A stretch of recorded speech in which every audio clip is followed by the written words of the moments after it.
안녕하십니까. 디지털 자산관리 클럽 회장 이대우입니다. 코로나 팬데믹 시대에는 건강이 제일 중요한 화두입니다. 또한 그와 더불어 경제적 문제가 가장 크다고 생각합니다. 어느 날 갑자기 비대면 환경이 다가와서 4차 산업혁명에 불을 붙여 비약적으로 우리의 삶을 급격히 변화시키고 있습니다. 코로나19로 인해 바이러스에 대한 공포와 죽음에 대한 두려움으로 전 세계가 공포에 휩싸이고 있습니다. 그로 인해서 재택근무를 하고 원격 회의나 온라인 강의, 온라인 쇼핑, 그리고 식사도 이제는 배달해서 먹는 삶을 영위하고 있습니다. 4차 산업혁명의 가장 많은 키워드는 AI, 빅데이터, 로봇, 자율주행차, 바이오 백신 산업, 블록체인, 그리고 메타버스, 그리고 그 안에서 유통되는 디지털 화폐와 드론, 클라우드, 또한 테슬라의 일론 머스크와 아마존의 제프 베이조스가 서로 앞다투어 추진하는 우주 여행, 이렇게 새로운 시대가 숨가쁘게 열리고 있습니다. 세계적 IT 기업들은 AI, VR, 증강현실에 기반한 블록체인, 메타버스 플랫폼에 다투어 투자하고 있습니다. 애플, 그리고 마이크로소프트, 페이스북, 아마존, 삼성, LG, SK, 그리고 네이버와 카카오 등 블록체인 기반의 플랫폼을 구축해 투명성과 보안성을 강화하고 거기에 금융 기능을 넣어서 산업과 금융의 패러다임을 완전히 바꾸고 있습니다. 고전적인 자산관리에 있어의 투자는 금융과 부동산 금이었지만 이제는 돈의 흐름과 가치를 배워서 디지털 자산관리가 필요한 시대입니다. 그 흐름을 잃지 못하고 개구리가 냄비 속에서 따뜻함에 취해 안주하면 서서히 죽어가듯이 우리도 모르는 사이에 시대가 빠르게 변하고 난 뒤에야 아차 하고 알아차리게 됩니다. 그땐 이미 우리의 평온하고 안락한 부를 누릴 수 있는 삶은 사라지고 매일매일이 고통의 삶의 연속입니다. 디지털 자산관리 클럽은 시대의 흐름을 빠르게 읽고 다가오는 4차 산업혁명 시대의 환경과 변화에 능동적으로 대처하려고 합니다. 메타버스, 블록체인, 디지털 화폐를 배우고 그 경제적 가치를 판단하는 분석 능력을 향상하여 부를 공유하려는 모임이 디지털 자산관리 클럽입니다. 부디 디지털 자산관리 클럽에 동참하시어 전문 지식을 배우고 서로 토론하며 그 가치를 찾아 부의 누림을 같이 하시기를 바랍니다. 감사합니다. 예, 안녕하세요. 이제 이 시간 3강은 4차 산업혁명의 디지털 화폐. 우리가 디지털 화폐 하면 쉽게 떠오르는 게 아마 비트코인일 겁니다. 막연하게 비트코인에 대해서 많이 들었지만 체계적으로 정리된 부분이 없어서 이것도 제가 가장 잘 영상으로 만들어진 영상을 보고 이어서 보조적으로 설명을 드리도록 하겠습니다. 먼저 영상 보도록 하겠습니다. 지난 4월 14일이죠. 미국 최대 암호화폐 거래소인 코인베이스가 미국 나스닥에 상장을 했습니다. 암호화폐 거래소 중에서는 최초인데요. 암호화폐가 제도권으로 점차 편입되고 있는 모습을 단적으로 보여주는 사례입니다. 이번 시간에는 가장 대표적인 암호화폐인 비트코인과 이더리움의 실체와 용도가 무엇인지 한번 살펴보겠습니다. 비트코인과 이더리움은 암호화폐, 즉 코인의 이름이기도 하고요. 그 코인이 생성되고 운영되고 있는 블록체인의 이름이기도 합니다. 블록체인이란 데이터를 여러 컴퓨터, 여러 서버에 나눠서 저장하는 네트워크 저장 방식입니다. 이를 분산 저장이라고 하죠. 기존에는 하나의 중앙 서버에 데이터를 저장하는 방식이었습니다. 블록체인은 데이터를 여러 곳에 저장을 하는데요. 이 저장한 단위를 블록이라고 합니다. 이 블록들이 서로 연결되도록 했기 때문에 블록 안에 저장된 데이터들을 위조하려면 연결된 모든 블록을 위조해야 합니다. 사실상 불가능에 가깝죠. 그래서 블록체인은 위변조 가능성이 낮고 데이터 보안성이 높다고 얘기를 합니다. 이 덕분에 데이터를 검증하거나 사실 여부를 인증해주는 은행이나 정부기관과 같은 중개기관은 필요가 없습니다. 비트코인과 이더리움의 가장 큰 차이점은 비트코인은 다른 사람과 돈을 거래할 수 있는 기능을 가지고 있다는 점이고요. 이더리움은 돈 거래뿐만 아니라 특정한 계약, 스마트 계약을 할 수 있다는 점입니다. 예를 들어 비트코인으로 커피 한 잔을 사는 거래를 할 수 있다면 이더리움은 특정 계약 조건을 추가할 수가 있습니다. 30분 내에 커피가 배달이 왔을 때만 커피 한 잔에 대한 돈을 지불하는 방식이죠. 비트코인과 이더리움의 차이를 좀 더 본격적으로 알아보겠습니다. 현재 우리가 사용하고 있는 화폐, 지폐는 각국의 중앙은행이 발행을 하고 그 가치를 증명합니다. 하지만 비트코인은 발행을 주도하거나 가치를 증명하는 기관이나 주체는 없습니다. 비트코인은 컴퓨터 프로그램에 의해서 발행이 되고 운영이 됩니다. 그리고 비트코인이 발행되거나 주고받는 내역은 비트코인 네트워크에 참여하고 있는 여러 주체가 함께 확인을 합니다. 이러한 비트코인은 결제, 화폐로서의 기능은 있지만 다른 추가적인 기능을 덧붙일 수는 없습니다. 블록체인에 대한 가능성을 개발자들은 비트코인을 통해서 확인을 했고 실제로 다양하게 서비스나 사업에 적용하기 위해서는 비트코인보다 더 다양한, 더 복잡한 기능을 추가해야만 했습니다. 그래서 이더리움이 나오게 된 것입니다. 이더리움은 비트코인의 확장판입니다. 이더리움은 비트코인과 구조는 유사하지만 개발자들이 블록체인을 기반으로 결제나 계약, 전자투표, 이메일과 같은 다양한 기능을 좀 더 쉽게 적용할 수 있도록 만들었습니다. 인터넷 프로토콜 위에 다양한 기능을 하는 웹사이트를 구현하듯이 이더리움 위에도 다양한 애플리케이션을 제작할 수 있도록 한 것이죠. 이더리움 목적 자체가 애플리케이션 제작을 위한 블록체인 프로토콜을 만드는 것입니다. 바로 플랫폼인 것이죠. 그래서 이더리움을 블록체인의 운영체제라고 보기도 하고 또 개발 지원 툴로 볼 수도 있습니다. 이더리움의 가장 큰 특징은 각 사용자에 맞는 특정 계약을 쉽게 표현할 수 있도록 하는 것입니다. 이를 스마트 계약, 스마트 컨트랙트라고 합니다.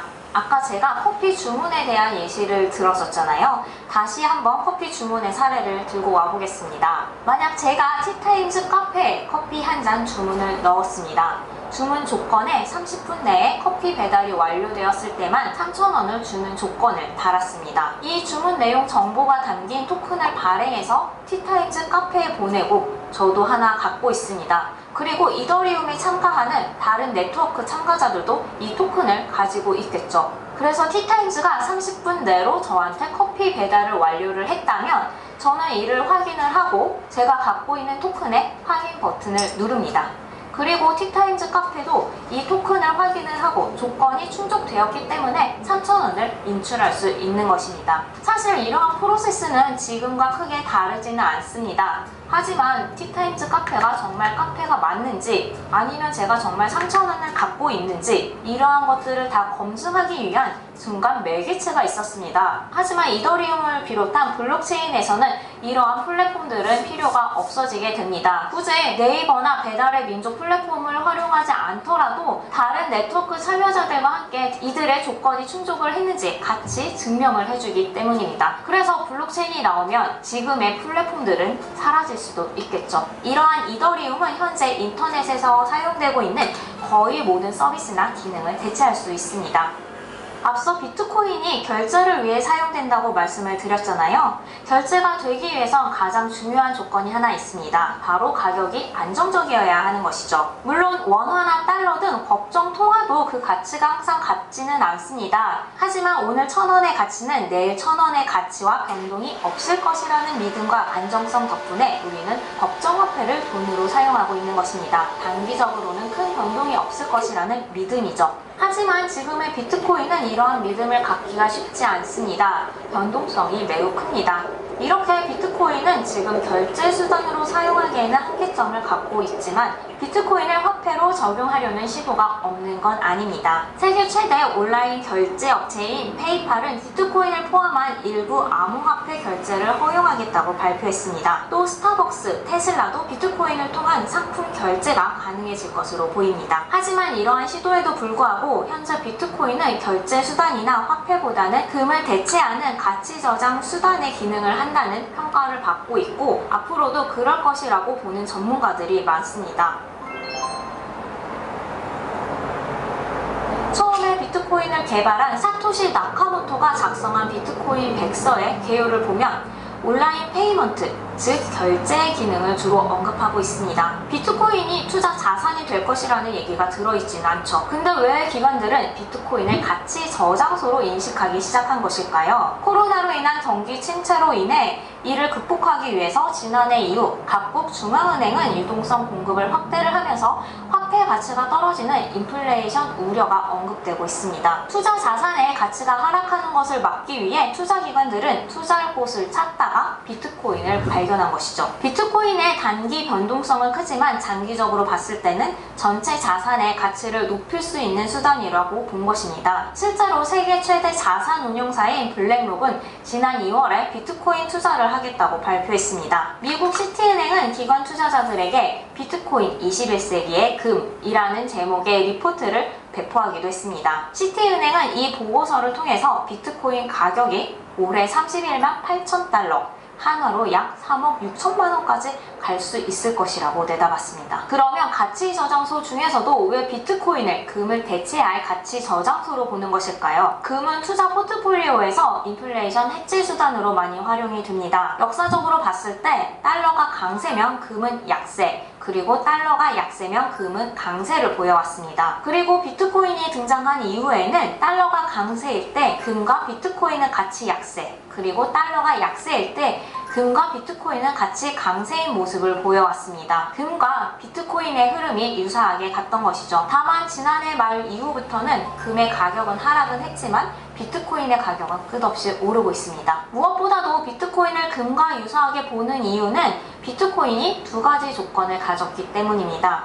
희소성과 해킹이 되지 않았다는 점이죠. 비트코인은 금처럼 채굴량이 한정되어 있기 때문에 희소성이 있습니다. 그리고 비트코인은 한 번도 해킹을 당한 적이 없습니다. 그동안 해킹이 발생했던 거는 비트코인 자체보다는 비트코인을 보관하고 있던 지갑이나 거래소에서 발생을 했던 것이죠. 사실 이 정도의 이유만으로 인류 역사상 가장 안정적이고 그 가치를 높게 인정받는 금을 비트코인이 대체한다고 설명하기에는 완전히 이해가 되지는 않을 수도 있습니다. 비트코인이 금을 대체한다고 보는 이유는 바로 신뢰 때문입니다. 화폐의 가치를 중앙은행에서 인정하기 때문에 단순한 종이일지라도 화폐를 다른 물건과 교환을 할 수 있는 것이죠. 금도 많은 사람이 좋아하고 갖고 싶어하는 광물이라는 믿음 덕분에 그 가치를 인정받는 것입니다. 컴퓨터 코딩에 불과할 수도 있는 비트코인도 등장한 지 약 10년이 지나면서 희소성과 해킹을 당하지 않는다는 안정성을 사회적으로 확인을 했습니다.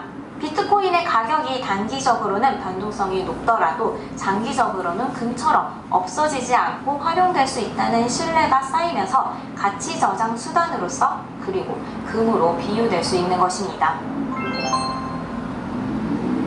비트코인 못지않게 이더리움도 최근 큰 폭으로 상승을 하고 있습니다. 바로 이더리움의 활용성 덕분이죠. 블록체인 기술을 활용하고자 하는 기업이 있다면 이더리움 활용을 먼저 고민해 볼 것입니다. 이더리움의 스마트 계약 덕분인데요. 이 때문에 이더리움의 미래 전망도 높게 보는 전문가들이 많습니다. 억만장자 투자자인 마크 큐바는 모든 것을 바꾼 것은 스마트 계약이다. 스마트 계약 덕분에 디파이, NFT가 생겨났다. 이더리움은 인터넷과 비슷하다고 말했습니다. 실제로 이더리움은 다양한 곳에 적용이 되고 있습니다. 블록체인 앱 통계 사이트인 스테이트 오브 더 뎁스에 따르면 이더리움을 기반으로 개발된 뎁스는 4월 13일 기준으로 2778개입니다. 이더리움을 기반으로 개발된 뎁스는 많이 알려진 블록체인 게임 크립토키티를 예로 들 수가 있습니다. 또 최근 주목받고 있는 디파이도 D앱의 일종입니다. 디파이는 Decentralized Finance의 약자로 탈중앙화 금융 서비스를 말합니다. 쉽게 말해 은행이나 정부의 금융기관을 통하지 않고 스마트 계약에 필요한 대출, 예금, 투자와 같은 금융 서비스를 이용하는 것을 말합니다. 블록체인의 장점이 중간 매개체를 거치지 않는 것으로 투명성과 신뢰성을 높이면서도 시간과 비용을 줄일 수 있다고 말씀을 드렸죠.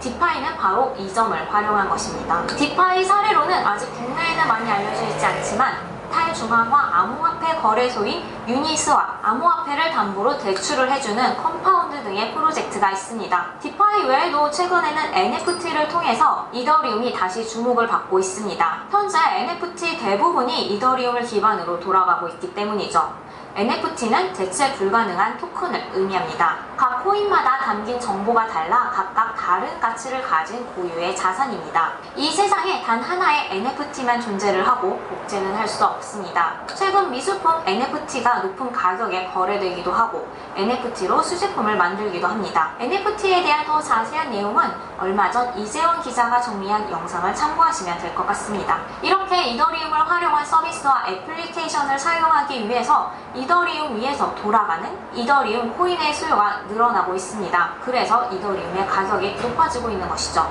여기에 글로벌 결제 네트워크 회사인 비자도 이더리움을 활용한 코인 서클을 만들고 이를 활용한 결제 시스템을 지원한다는 소식이 들려와 이더리움의 가격이 더 뛰었습니다. 이더리움의 가능성은 높아 보이지만 이더리움도 한계점은 있습니다. 이더리움에서는 데이터를 전송하고 받는 트랜잭션이 발생이 되면 가스비라는 수수료가 발생이 됩니다. 이더리움에서 복잡한 기능을 수행하면 수행할수록 이 가스비는 더 높게 발생을 합니다. 가스비는 이더리움으로 지불을 하는 것이기 때문에 이더리움 가격이 오르면 오를수록 이 가스비도 더 오르게 됩니다. 이러한 단점이 있기 때문에 이더리움을 대체하는 플랫폼들이 개발이 됐거나 되고 있습니다. 대표적으로 이오스, 트론, 스팀 등의 플랫폼이 있고 카카오의 블록체인 자회사인 그라운드X에서 개발하고 있는 클레이튼, 글로벌 암호화폐 거래소인 바이낸스가 개발한 바이낸스 스마트 체인이 있습니다. 또 현재 이더리움 네트워크는 초당 15건 정도의 거래만 처리할 수 있어서 신용카드 수준의 거래를 처리하기는 어렵습니다. 이를 극복하기 위해 이더리움 2.0으로 업그레이드 중입니다. 네트워크 및 알고리즘 효율성을 높이고 초당 처리할 수 있는 거래를 10만 건 이상으로 끌어올리는 것이 목표입니다. 약 5년 전 비트코인과 이더리움이 주목을 받고 가격이 급등했을 때 일각에서는 이들의 실체가 없다고 비판을 했습니다. 비트코인과 이더리움 둘 다 컴퓨터 코딩이기 때문에 그 자체로는 실체가 없는 것이 맞을 수도 있습니다. 그걸 어떻게 사용하느냐에 달린 것이죠. 최근 한 블록체인 전문가는 이렇게 말했습니다. 비트코인은 가치 저장 수단으로 노선을 굳혔고 이더리움의 프로그래밍 능력은 뚜렷한 성장 기회를 보여준다. 비트코인과 이더리움의 역할을 잘 요약한 문장입니다. 네, 잘 보셨죠? 우리가 이제 그동안 좀 정확하게 이해하지 못했던 부분들을 조금 어려울 수도 있겠지만 아주 체계적으로 잘 정리된 영상이 아닌가 생각이 됩니다. 우리가 이제 화폐의 변화를 보면요, 달러가 기축통화 역할을 하고 있지만 또 그렇지 않은 이 후진국의 베네수엘라 화폐의 가치는 몇 년 전에 정말 그 가치가 너무 하락해서 바나나 하나를 사기 위해서 뭉칫돈을 가져가야 되는 이런 어떤 화폐의 어떤 가치의 변화를 경험하게 되는데요. 휴지고 서민화폐, 서민은 암호화폐를 모으고 부자는 미국의 달러에 매달린다 이런 얘기가 있는데 그 달러조차도요, 로버트 기요사키라고 금, 은 이런 여러 가지 부동산 쪽의 전문가인 이 로버트 기요사키가 책을 부자 아빠 가나 아빠 많은 책을 꺼서 베스트셀러의 작가기도 했고요. 근데 최근에 그분이 쓴 책의 내용에 이런 얘기가 있습니다. 오히려 미국의 달러는 사기다. 그리고 암호화폐가 대체할 것이다. 이렇게 강도 높은 발언을 했는데요. 그 이유는요, 그분이 최근에 쓴 페이크가 사기다 이런 뜻일 수도 있는데, 금과 은은 신이 만든 신의 돈이다 라고 이렇게 규정을 했고요. 그 다음에 달러와 같은 법정화폐는 정부가 만든 정부의 돈, 그리고 암호화폐는 대중의 돈이다 이렇게 분류를 했습니다. 그리고 금은 곧 붕괴할 해지이고, 그래서 비트코인이나 이더리움과 같은 암호화폐에 많은 사람들이 뛰어드는 것이다. 또한 기요사키는 일반 화폐를 저금하는 이들 등을 포함해서 루저라고까지 이렇게 표현을 했습니다. 자, 미국 달러를 왜 사기라고 또 거기에 대해서 암호화폐가 대체할 거라고 얘기를 했을까요? 71년도 이전의 달러와 그 이후의 달러는 표기가 다른데요. 71년 이전의 달러는 뭐라고 표기가 되는 밑에 보면요, $10 in gold coin, 달러를 가져가면요 금을 교환을 해줬어요. 그런데 71년 이후의 달러의 표기를 보면 $1, 그냥 달러일 뿐이다. 이제 더 이상 금과 교환을 하지 않는다라는 거죠. 이렇게 대한 발단은 71년도에 닉슨 대통령 때 금 본위제에서 달러 본위제로 바뀐 것입니다. 그동안 이제 베트남 전쟁이다 등등 이 너무나도 많은 이렇게 비용이 들어가면서 더 이상 이 달러를 금으로 바꿔줘가지고는 감당이 안 되기 때문에 이제 금에 묶여 있지 않고 달러를 자기 마음대로 찍어내겠다라는 거죠. 그러므로 인해서 달러의 가치가 1970년도에 28온주의 금이 1000달러하고 교환이 됐다면 한 40년이 지난 한 2012년도를 보면요, 1000달러의 화폐가 금 0.58온즈, 무려 금과의 가격이 48배가 차이 나. 이건 금값이 올라간 게 아니고요, 달러의 가치가 하락이 됐다라는 겁니다. 왜 하락이 됐을까요? 이제 금과 매개에서 풀려나서 달러는, 그쵸? 마음껏, 그냥 종이하고 잉크만 있으면 마음껏 찍어내는데, 지금은 어떻습니까? 최근에 코로나 경기 부양책이다 어마어마한 양이 찍어내고 있다라는 부분들. 그러니까 어때요? 화폐의 가치가 떨어지고 달러조차도 믿을 수 없다라는 부분들이 있죠. 거기에 비트코인이 출발하게 된 배경이 나오게 되는데요. 비트코인이 출발한 탄생된 시기가 공교롭게도 서브프라임 모기 지론이라고 하는 금융위기 2008년도 그 해에 이런 금융기관의 어떤 신뢰가 바닥을 쳤을 때 비트코인을 만든 익명의 사토시 나카모토라는 사람이 이런 얘기를 했습니다. 우리는 중앙은행이 우리 화폐의 가치를 지켜줄 거라고 믿었지만 신용화폐 역사는 그런 믿음의 배신의 연속입니다. 우리는 한정된 양만, 그렇죠? 발행을 하는데 그게 바로 비트코인이죠.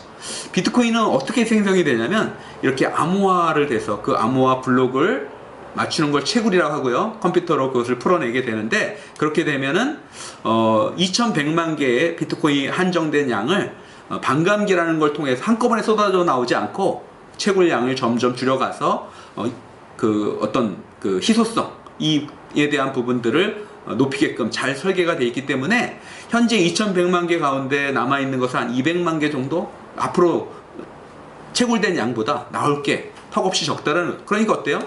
과거에는 이제 공급량이 많이 나왔지만 지금 공급량은 점점 줄어들고, 예전에는 수요 같은 경우에는 개인들만 사고 팔았다면 이제 기관 투자자들이 들어오기 때문에 가치가 희소성의 법칙에 의해서 올라가고 있다는 거죠.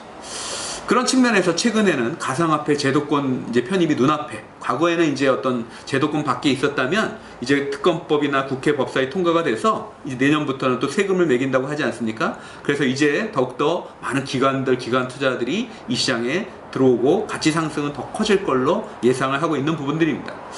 이런 이제 정부에서도 정부가 발행하는 CDBC 암호화폐를 발행하는데 신용화폐, 각종 페이 이런 것들이 디지털 결제가 주를 이루는 지금 형세 속에서 각국 정부를 이제 진지하게 종이화폐가 아닌 효용성의 측면에서도 이 블록체인 기술을 한 디지털 통화를 계획하게 되고, 지금 많은 국가들이 여기에 정부가 발행하는 블록체인 기반 CDBC 암호화폐를 발행하고 있다는 거죠. 그래서 우리가 이 자산에 대한 어떤 변동성을 본다면 새로운 이 디지털 자산에 대해서 주목을 가져야 되는 시기가 아닌가 생각이 됩니다. 우리가 미래를 예측한다면 부자가 되지 못할 사람들이 없습니다. 그래서 만약에 지금의 우리가 정보를 가지고 과거로 돌아간다면 뭘 하면 돈을 벌 수 있을까요? 만약에 한국 사람들 같은 경우에는 아마 대부분이 부동산에 대해서 아마 열광을 할 겁니다. 70년대 때 압구정 현대아파트를 50평을 분양받는다면 한 2,700만 원 정도가 들었다면요, 그게 한 40년 후에 110배가 엄청나게 기하급수적인 성장을 했죠. 하지만 부동산 자산이 아니라 주식의 자산, 특히 우리나라 대표적인 삼성전자 주식을 70년대에 압구정 현대아파트에 투자할 2,700만 원 여기에 묻어놨다면 40년 후에 1,700배가 성장했으니까 아파트보다 훨씬 더 성적이 좋은 거죠.